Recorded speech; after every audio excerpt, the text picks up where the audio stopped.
एक जिंदगी की कीमत पैसों में नहीं तोली जा सकती, लेकिन ये बात भी सच है कि दुनिया पैसों पर ही चलती है। और अगर पैसे ना हो और पैसे कमाने वाला खुद न रहे या बीमार हो जाए तो परिवार पर क्या बीतती है ये कोई और नहीं समझ सकता। आज के इस वीडियो में हम कुछ जरूरी बातों पर चर्चा करेंगे, जीवन बीमा और स्वास्थ्य बीमा के बारे में। हेलो, नमस्कार, वेलकम, स्वागतम। आज द वर्सेटाइल डॉक्टर में मेरे साथ जुड़ रहे हैं पंक्ति निवेश के पंकज कुमार जी। सबसे पहले स्वागत करते हैं पंकज जी का और उनसे पूछते हैं कि उनके disciplined approach to financial freedom के बारे में। Pankaj ji, thank you Abhinav for inviting me on this platform और ये चांस देने के लिए जहाँ पे मैं डिस्कस कर पाऊँ कि इंश्योरेंस जो है वो आम आदमी के लिए कितना इंपॉर्टेंट है और लोग इसको कितने थोड़े अलग वे में समझते हैं। पंक्ति निवेश के थ्रू हम एक फाइनेंशियल अवेयरनेस फैलाना चाहते हैं या बताना चाहते हैं कि व्हाट इज द ट्रूथ। आप खुद अपनी जरूरत को सोच के इन्वेस्ट कीजिए। आपका रिस्क कितना है वो आप जानते हैं। जिस तरह से हम अपने हेल्थ के लिए प्लान करते हैं, जिस तरह से हम अपने खाना पीना जॉब ये सब चीज़ों को प्लान करते हैं, वैसे ही हमको फाइनेंशियल प्लान करना चाहिए। ऐसा ना हो कि कल हमारी मेडिकल इमरजेंसी आ जाए और हम किसी पड़ोसी के पास या किसी और के पास जाके हाथ फैला रहे हैं या फिर हम ऑफिस में जा रहे हैं कि मुझे एडवांस दे दो ताकि हम अपना मेडिकल ट्रीटमेंट करा सकें। क्योंकि जो लोग आपको बताते हैं, जो लोग सुनते हैं, उसमें वेस्टेड इंटरेस्ट होता है। क्योंकि इस फाइनेंशियल इंडस्ट्री में आपको सही इंफॉर्मेशन वही दे पाएगा जिसको आपसे कोई कमीशन नहीं चाहिए। आपके लिए क्या सही है वह आप जानते हैं। सो अपनी ज़रूरतों को समझकर अपना इन्वेस्टमेंट डिसाइड कीजिए। और यही है टैगलाइन हमारा। किस तरह से आपको कब घर खरीदना है, कब आपको गाड़ी खरीदना है, कब आपको बच्चों की फैमिली के बारे में सोचना है, कब रिटायरमेंट की प्लानिंग करनी है, कैसे करनी है, ये सारी चीज़ स्लोली एक डिसिप्लिन वे में, बहुत ज़्यादा स्ट्रेच लेकर नहीं और बहुत ज़्यादा रिटर्न का एक्सपेक्टेशन भी लेकर नहीं, एक आराम से अपने लिए फाइनेंशियली फ्री लाइफ बना सकें। यही पंक्ति निवेश का जो discipline approach towards financial freedom है वह लक्ष्य है। स्वागत है आपका Pankaj ji the versatile doctor के इस मंच पर। सबसे पहले तो मैं व्यूअर्स को ये बताना चाहता हूं कि अगर आप उन लोगों में से हैं जो ये समझते हैं कि आपको मेडिक्लेम या लाइफ इंश्योरेंस की आवश्यकता नहीं है, तो मेरे ख्याल से ये वीडियो आपका हृदय परिवर्तन नहीं कर पाएगा। हम चाहते हैं कि जो लोग ये बीमा करवाना चाहते हैं या करवा चुके भी हैं, उनको कुछ जरूरी जानकारी मिले जो आमतौर पे लोग पूरी तरह से नहीं जानते हैं। उनमें से सबसे पहली बात, और इस सवाल का जवाब मैं पंकज जी से चाहूंगा कि लाइफ इंश्योरेंस और टर्म इंश्योरेंस ये क्या बराबर है, और अगर नहीं तो इनमें क्या अंतर है और किस व्यक्ति के लिए कौन सा बीमा लेना सही है? पंकज जी। बिल्कुल अभिनव, सबसे पहले हम लाइफ इंश्योरेंस को समझते हैं। जैसे कि मोटर इंश्योरेंस होता है, होम इंश्योरेंस होता है या आपके फ़ोन का इंश्योरेंस होता है, वैसे ही लाइफ इंश्योरेंस होता है। और इन सब में होता क्या है कि जब किसी वजह से आपका गाड़ी ख़राब हो गया, चोरी हो गया है, कुछ एक्सीडेंट हो गया है, आपके फ़ोन खो गए, तो उस समय इंश्योरेंस कंपनी जो है आपका जो ये लॉस हुआ उसको भरपाई करके देता है। लाइफ इंश्योरेंस भी वही चीज़ होता है कि अगर डेथ के बाद जो आदमी के जाने की वजह से जो फाइनेंशियल लॉस हो जाए, इनकम का जो लॉस होता है, तो वह इंश्योरेंस कंपनी जो सम एश्योर्ड के बराबर आपके डिपेंडेंट को, फैमिली को दे देती है। जो है वहाँ उनको तो जीना ही है, जो चले गए वो चले गए।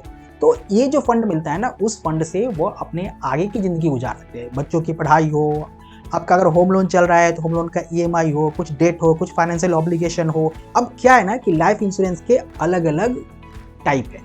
तो सबसे पहला चीज़ जो है ना, इसको हम प्लेन वैनिला इंश्योरेंस प्रोडक्ट बोलते हैं और वो है टर्म इंश्योरेंस।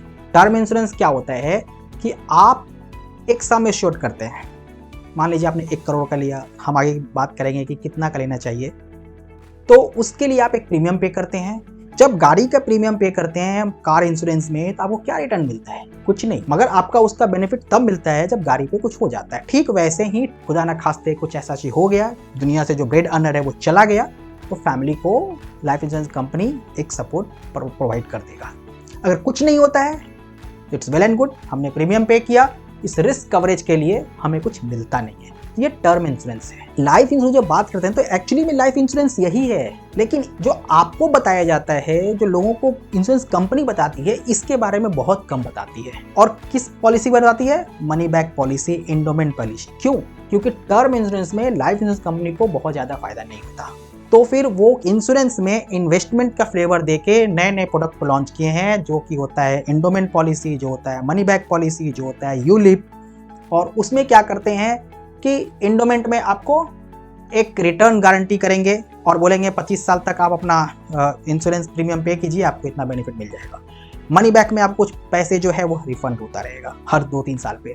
यूलिप में क्या करेंगे, आपके जो पैसे जो आप प्रीमियम दे रहे हैं, जो आपका इंश्योरेंस के बाद काट के जो पैसा बच रहा है, उसको वो मार्केट में इन्वेस्ट, ठीक म्यूचुअल फंड की तरह, और वहाँ से आपको रिटर्न मिलेगा और रिटर्न देते हैं। इससे उनको क्या होता है कि जब आप प्रीमियम पे करते हैं, जो इन्वेस्टमेंट करते हैं ना, तो उनसे उनको प्रॉफिट ज़्यादा होता है। इसी वजह से इंश्योरेंस कंपनी चाहे किसी के भी नाम लें, आपके पास जब भी एजेंट आते हैं तो एंडोमेंट की बात करते हैं, मनी बैक की बात करते हैं, टर्म इंश्योरेंस के बारे में बहुत कम लोग बात करते हैं। अगर आप देखेंगे टर्म इंश्योरेंस में 1 करोड़ का अगर आप इंश्योरेंस ले रहे हैं तो आपको टर्म इंश्योरेंस प्रीमियम जो है मुश्किल से 20 से 25 हज़ार रुपये आएगा।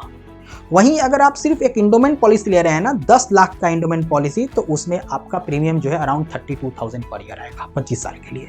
आप सोचिए 10 लाख का इंश्योरेंस होता भी है तो क्या हो जाएगा।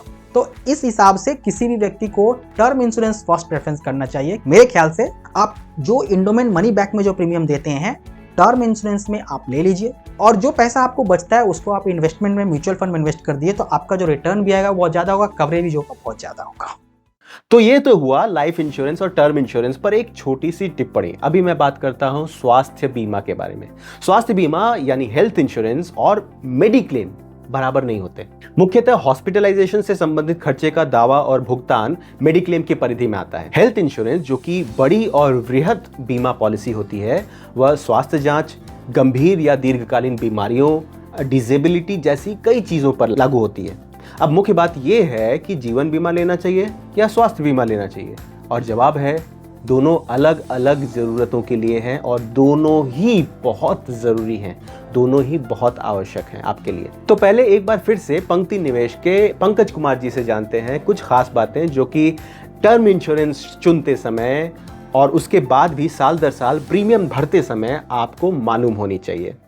हर एक व्यक्ति को जैसे ही वो जॉब ज्वाइन करता है, जैसे ही वो एक ब्रेन अर्नर बनता है, उसको इंश्योरेंस लेना चाहिए, लाइफ इंश्योरेंस। अब आप टर्म इंश्योरेंस लेंगे, मनी बैक लेंगे, एंडोमेंट लेंगे, यह डिपेंड करता है कि आप कितना प्रीमियम पे कैपेसिटी रखते हैं। आपके जो डिपेंडेंट है, जिनकी लाइफ आपसे चल रही है, वही लाइफ स्टाइल वो कंटिन्यू करेंगे आगे।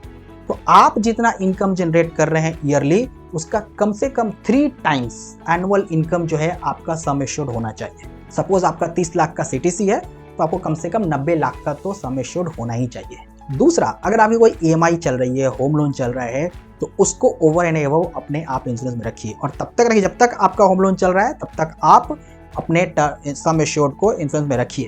नहीं तो होगा क्या कि आपके जाने के बाद ईएमआई पे नहीं होगा और बैंक जो है घर लेके चली जाएगी, और फिर आप डिपेंडेंट कहाँ रहेंगे, फैमिली मेंबर कहाँ रहेंगे, उनकी दिक्कतें बढ़ जाएगी। तो इसलिए आपके जितने फाइनेंशियल ऑब्लिगेशंस हैं, आपके ईएमआई चल रहे हैं, जितना डेट है, वह भी अपने इंश्योरेंस में कवर करना चाहिए। दोस्तों, तीसरी बात आती है कि हम प्रीमियम कितना कमिट करें, और ये प्रीमियम बहुत बड़ा मेजर रोल प्ले करता है, क्योंकि इंश्योरेंस जो है ना, उसका कोई शॉर्ट टर्म में उसका यूज कब पड़ेगा यह किसी को पता नहीं है। हो सकता है आपको होल लाइफ इसकी जरूरत पड़े ही नहीं, जो कि सबसे अच्छी बात है। तो आप जितनी जल्दी लाइफ इंश्योरेंस ले लेंगे, जितने अर्ली पीरियड ऑफ लाइफ में, आपका प्रीमियम उतना कम होगा। दूसरा, प्लेन वैनिला लाइफ इंश्योरेंस, जो हमने टर्म इंश्योरेंस की बात किया, उसका प्रीमियम कम होता है। लेकिन जैसे जैसे आप एडेड एडवांटेज की बात करते हैं, मनी बैक, इंडोमेंट या फिर कोई राइडर्स लेंगे, तो आपका प्रीमियम बढ़ता जाता है।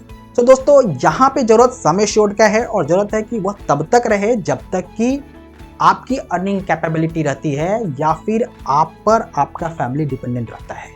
वो कब तक रहता है? या तो जब तक रिटायर हो गए, या नहीं तो आपके बच्चे खुद अपने पैरों पे खड़े हो गए और उनको आपकी जरूरत नहीं है। उस समय तक, यानी कि जो भी आपका एज आप सोच रहे हो, 55 साल, 60 साल, उस समय के एज तक आपको इंश्योरेंस लेना है, और तब तक ये प्रीमियम आप कंटिन्यूअसली पे करते रहिए।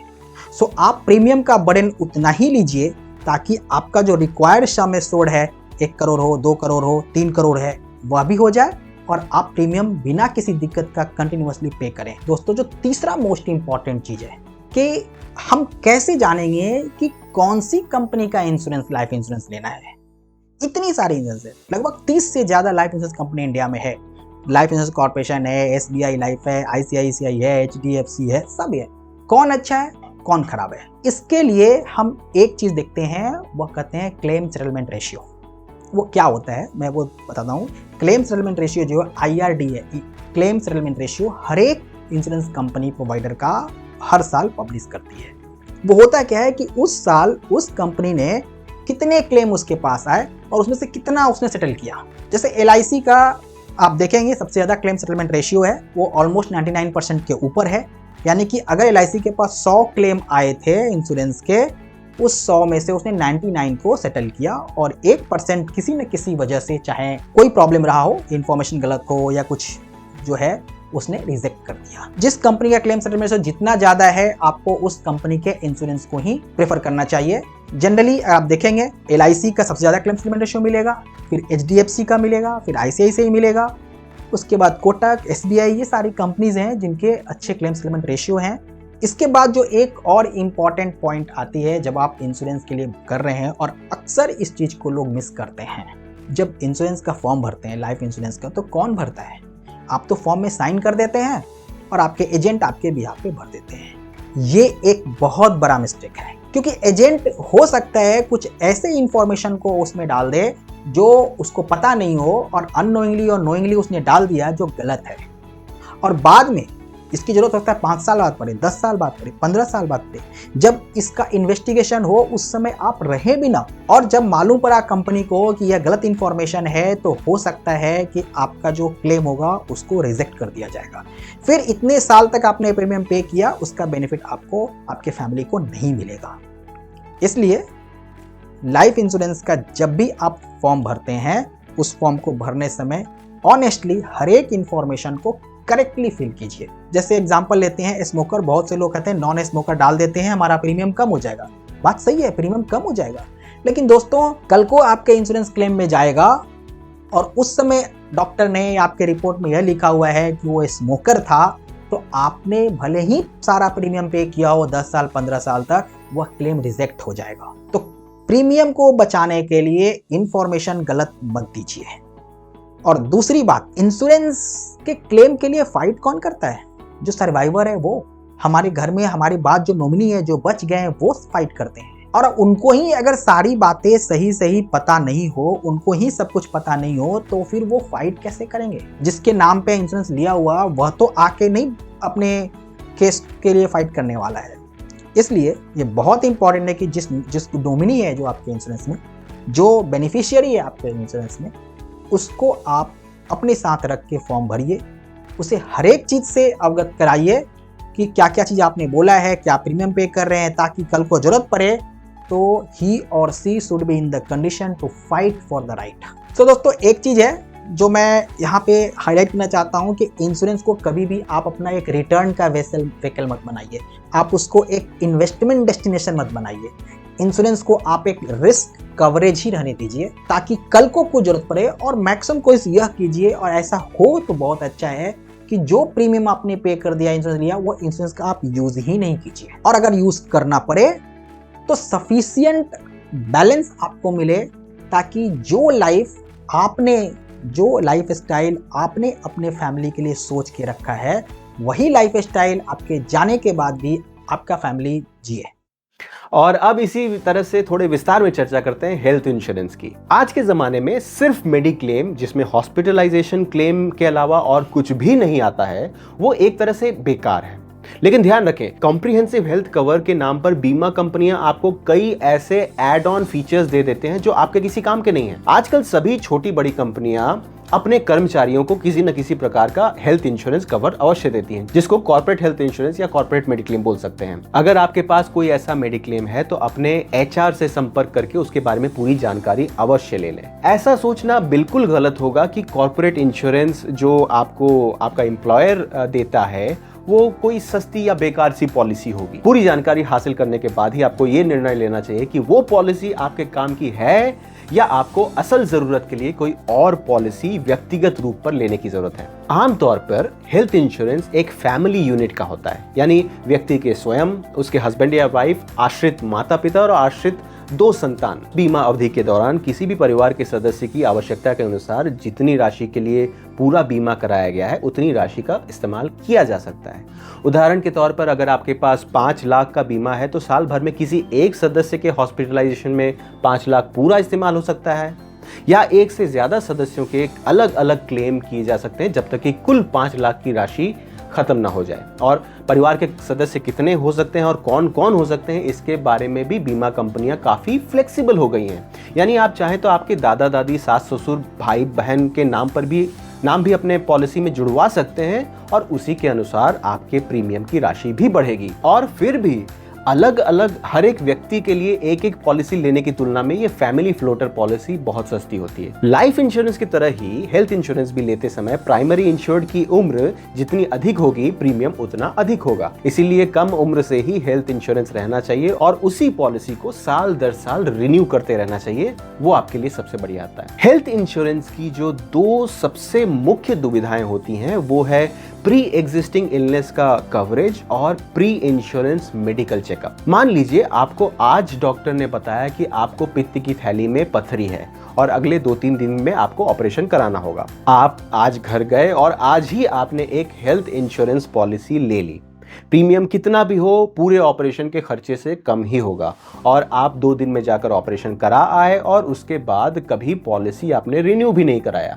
ऐसा करने से बीमा कंपनी को क्या फायदा होगा? इसीलिए अधिकतर पॉलिसीज में कोई भी ऐसी बीमारी जो पॉलिसी शुरू होने से पहले से रही हो वो 3 साल तक कवर नहीं होती है, चाहे वो दिल की बीमारी हो या कैंसर। यहां तक कि प्रेगनेंसी में भी 1 साल का वेटिंग पीरियड हो सकता है। एक्सीडेंट जैसी किसी अकस्मात अवस्था में भर्ती होना हो तो वो कवर्ड होगा, सही बात है। और यहीं पर कॉर्पोरेट पॉलिसी में आमतौर पे ये वेटिंग पीरियड नहीं होता है, जो मेरे हिसाब से किसी भी कॉर्पोरेट मेडिक्लेम का सबसे बड़ा बेनिफिट होता है। अब आती है बात मेडिकल चेकअप की। कुछ कंपनियां आपको इंश्योरेंस पॉलिसी देने से पहले आपका मेडिकल चेकअप करवाती हैं ताकि पहले से कोई बीमारी रही हो तो उसके हिसाब से आपका प्रीमियम अधिक किया जाए। इसी तरह आपसे सिगरेट पीने और शराब के सेवन के बारे में भी जानकारी ली जाती है। अगर आप इसके जवाब में हाँ करेंगे तो आपका प्रीमियम ज्यादा लगेगा। अगर आपने ना किया है, यानी आपने कहा है कि आप सिगरेट नहीं पीते, शराब नहीं पीते और पॉलिसी अवधि के दौरान कभी भी आपको कोई ऐसी बीमारी हुई है जो दूर से भी तंबाकू सेवन या शराब से संबंधित हो तो उस क्लेम को सीधे रिजेक्ट कर दिया जाता है। हॉस्पिटलाइजेशन कवर, जो कि हेल्थ इंश्योरेंस का सबसे मुख्य भाग होता है, उसमें कम से कम 24 घंटे भर्ती होने की स्थिति में ही हॉस्पिटलाइजेशन का खर्चा क्लेम किया जा सकता है। कुछ विशेष प्रक्रियाएं जैसे माइनर ऑपरेशन है, मोतियाबिंद का ऑपरेशन है, एबॉर्शन है, जिसमें 24 घंटे से कम समय में हॉस्पिटल में रहने के बावजूद उसको डे केयर के नाम पर क्लेम किया जा सकता है। वो भी एक लिस्ट होती है पॉलिसी डिटेल्स पे जो कि आपको मालूम होनी चाहिए। एनुअल हेल्थ चेकअप, ये एक काम का एड ऑन है। इंश्योरेंस कंपनी द्वारा निर्धारित किसी लैब से साल में एक बार मेडिकल चेकअप कराया जा सकता है, जो कुछ पॉलिसीज में होता है। अपने स्वास्थ्य के प्रति जागरूक हर एक व्यक्ति को साल में एक बार स्वास्थ्य जांच करा लेना चाहिए ताकि किसी भी छिपे हुए रोग का पता समय से लग जाए। इसमें ब्लड प्रेशर, ब्लड शुगर के अलावा कोलेस्ट्रॉल की जांच, लिवर की जांच, किडनी की जांचें होती हैं। अगर आपकी पॉलिसी में ये क्लॉज है तो ये बहुत अच्छी बात है और आपको इसका फायदा उठाना चाहिए। ओपीडी कवर, यानी वो मेडिकल खर्चे जिसमें आपको हॉस्पिटल में भर्ती नहीं होना होता है। आप डॉक्टर के क्लिनिक में गए दिखाने के लिए, उनकी फीस दी, कुछ जांचें करवाई, लैब की फीस दी और दवा ली, ये सब खर्चे आमतौर पे मेडिक्लेम में कवर नहीं होते। लेकिन कुछ हेल्थ इंश्योरेंस पॉलिसीज होती हैं जिसमें ये ओपीडी खर्चे भी कवर होते हैं और वैसी पॉलिसी के प्रीमियम ऑब्वियसली बहुत ज़्यादा होते हैं। अब उन बातों पर आते हैं जो पॉलिसी का इस्तेमाल यानी क्लेम करते समय आपको मालूम होनी चाहिए। कैशलेस, जो कि असल में कैशलेस नहीं होता है। जब आप उस अस्पताल में भर्ती होते हैं जो आपकी इंश्योरेंस कंपनी के नेटवर्क में आते हैं तो आप आशा करते हैं कि सब कुछ कैशलेस हो जाएगा। बिल का भुगतान इंश्योरेंस कंपनी सीधे हॉस्पिटल को करेगी और आपको कुछ खर्च नहीं करना होगा। लेकिन सबसे पहली बात, हॉस्पिटल में भर्ती होने पर कई ऐसे खर्चे होते हैं जो कि मेडिक्लेम की परिधि में नहीं आते हैं और वो आपको पे करना होता है, भले ही बीमा की राशि से बहुत कम का भी बिल बना हो। ये IRDAI यानी insurance regulatory and development authority of India के द्वारा निर्दिष्ट हैं। इनमें आते हैं बेबी फूड से लेके सैनिटरी पैड तक, सर्विस चार्ज से लेके अटेंडेंट चार्ज तक, और डाइटिशियन चार्ज से लेके braces, sling, cervical collar, abdominal binder और बहुत सारे कंज्यूमेबल्स। अस्पताल वाले आपको भर्ती कराते समय कई फॉर्म्स पर साइन कराते हैं और उनमें से एक फॉर्म ये भी रहता है जिसमें लिखा होता है कि आप इस लिस्ट की वस्तुओं का भुगतान जो मेडिक्लेम से नहीं मिलने वाला है वो खुद करेंगे डिस्चार्ज के समय। अगर ऐसे नेटवर्क हॉस्पिटल में जाकर भी आप कैशलेस सुविधा का फायदा नहीं लेते हैं तो भी आपका नुकसान है। मेडिक्लेम कंपनी और हॉस्पिटल के अग्रीमेंट के अंतर्गत आमतौर पे कुछ डिस्काउंट भी होता है। अगर हॉस्पिटल को मेडिक्लेम कंपनी डायरेक्ट पैसे देती है यानी कैशलेस सुविधा के अंतर्गत, तो वो डिस्काउंट वाले पैसे हॉस्पिटल को नहीं मिलते हैं और वो पैसे आपको भी नहीं पे करने होते हैं। अब यहीं अगर आपने अपनी जेब से पूरे बिल का भुगतान किया है और बाद में रीइंबर्समेंट के लिए क्लेम किया है, तो जो डिस्काउंट का रेट है जो हॉस्पिटल ने आपसे तो ले लिया है वो मेडिक्लेम कंपनी आपको नहीं देने वाली है, क्योंकि मेडिक्लेम इंश्योरेंस कंपनी के लिए उस हॉस्पिटल के रेट्स वही निर्धारित हैं, डिस्काउंट वाले। कई हॉस्पिटल वाले इन सब का बहुत गलत फायदा उठाते हैं और कई ऐसे चार्जेस लगाते हैं जो कि मेडिक्लेम में आते ही नहीं है, तो उन पर कोई डिस्काउंट भी नहीं लगता है और वो पूरा का पूरा पैसा पेशेंट को यानी आपको पे करना होता है, जिसका सबसे बड़ा उदाहरण है रजिस्ट्रेशन चार्जेस और सर्विस चार्जेस। इनके नाम पे हॉस्पिटल वाले आपसे 1000 से लेकर 10,000 तक कुछ भी वसूल कर सकते हैं और इसका कोई डिटेल्स आपको नहीं मिलने वाला और इसका एक धेला भी इंश्योरेंस से आपको नहीं मिलने वाला है। खैर, ये तो हॉस्पिटल पर निर्भर करता है कि अच्छे वैल्यूज़ वाला हॉस्पिटल है, सेवा भाव से चलाए जाने वाला हॉस्पिटल है या सिंपल प्रॉफिट के लिए चलाए जाने वाला हॉस्पिटल है। उसके बारे में हम चर्चा नहीं करेंगे, हमारे विषय पर आगे बढ़ते हैं। मेडिक्लेम कार्ड कोई ATM कार्ड नहीं है। ऐसा नहीं है कि आप अपने मेडिक्लेम कार्ड को लेकर अस्पताल में जाएंगे और वह सारे का सारा खर्चा सीधे आपकी पॉलिसी से कटता जाएगा। सारी चीज़ें बहुत सारे स्टेप्स से गुजरती हैं, बहुत सारे चेक से गुजरती हैं और उसके बाद ही अप्रूव होती हैं और आपको बहुत सारे फॉर्म्स भरने पड़ते हैं, कई जगह पर साइन करना होता है और ये ध्यान रखिएगा कि जहाँ पर भी आप साइन कर रहे हैं उसकी जानकारी ले लें। जैसे अगर आप एडमिशन के फॉर्म पे साइन कर रहे हैं और उसमें लिखा हुआ है कि आपने प्राइवेट बेड ऑप्ट किया है और आपके मेडिक्लेम में आपकी एलिजिबिलिटी प्राइवेट बेड की नहीं है, तो मेडिक्लेम से तो पैसा नहीं मिलेगा, आपको ही पैसा देना पड़ेगा। आपकी पॉलिसी की राशि कितनी भी हो उसमें कुछ लिमिट जरूर होती है। जैसे अधिकतर पॉलिसी में कुल राशि का 3% बेड चार्ज कैप होता है। एक तरह से देखा जाए तो ये इसलिए होता है कि लोग हर बात के लिए प्राइवेट और डीलक्स और एग्जीक्यूटिव रूम में भर्ती ना हो। अगर आपकी पॉलिसी में बेड चार्ज की लिमिट 3,000 रुपये प्रतिदिन की है और आप 4,000 रुपये प्रतिदिन वाले केबिन में भर्ती हो जाते हैं, तो वो पैसे आपको अपनी जेब से लगाने पड़ेंगे, ये तो क्लियर है। लेकिन अधिकतर लोग ये नहीं जानते हैं कि ये एलिजिबिलिटी और लिमिट सिर्फ बेड चार्ज पर लागू नहीं होती है। जैसे आपने निश्चय कर लिया कि चलो 4,000 वाले केबिन में भर्ती हो जाते हैं, 3 दिन भर्ती रहेंगे, तो लिमिट के बाद जो ऊपर का रोज के 1,000 रुपये के हिसाब से 3,000 रुपये लगेंगे एक्स्ट्रा, वो पॉकेट से पे कर देंगे।